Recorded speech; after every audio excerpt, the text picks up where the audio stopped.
coordinator. I would invite to speak Miss Olga Vasylevska on the stage. Welcome from Ukraine.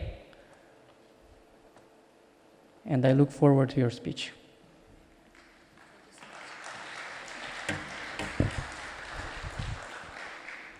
Thank you so much. Honorable Chair, honorable participants, I came here from Bucha. I traveled by car. It took me 2 days to come to join you here, even though I could not miss a chance to address my speech to you today. As of today, as you know, Russia has used almost 3,000 different cruise missiles against Ukraine. The number of air bombs and rockets hitting our cities simply cannot be counted.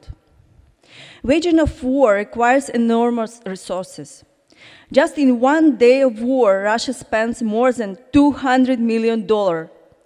Given this need for resources, buying or transporting Russian oil, maintaining contacts with Russian banks, paying taxes and custom duties to the Russian state means financing an act of terror. Selling Russia goods means giving terrorists weapons components. Russian war machine is still heavily dependent on Western technologies and components.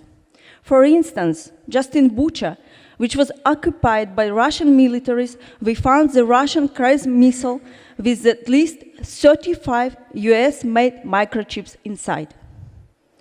An electro-optical system of the Ka-52 Alligator contained 22 chips manufactured by USA companies. In destroyed by Russian forces Borodyanka, it's a village near Kiev, we found 5 US-made chips in the Panzer Air Force system. Russian military equipment found on the ground was also filled with the semiconductors that they took out in dishwashers and refrigerators. The way Russians got these microchips is far unclear. Being aware of this dependency, Ukraine's international partners prohibited to sell, supply, transfer, or export, directly or indirectly, dual-use goods and technology to any Russian or to use in Russia. However, our enemies apply various intricate schemes to avoid sanctions. Most recently, Russia has adopted a law providing for the legislation in parallel imports into the country to bypass restrictions. Simply put, to continue gaining access to the inventions of Western civilization and use them to turn Ukraine into unlivable territory. Attempts to support Ukraine cost its allies a very significant financial investments. Russia's access to the global financial system by the hands of our allies gives the aggressor opportunities for acts of terror, the response to which requires more resources from the very same allies. Of all international organizations, we believe that FATF is the best place to cut off Russia's access to finance resources. Regrettably, during its June plenary session, the AML-CFT watchdog failed to expel Russia and blacklist it. Without a proper response from any given international institutions, Russia naturally got an incentive to become more aggressive in its actions.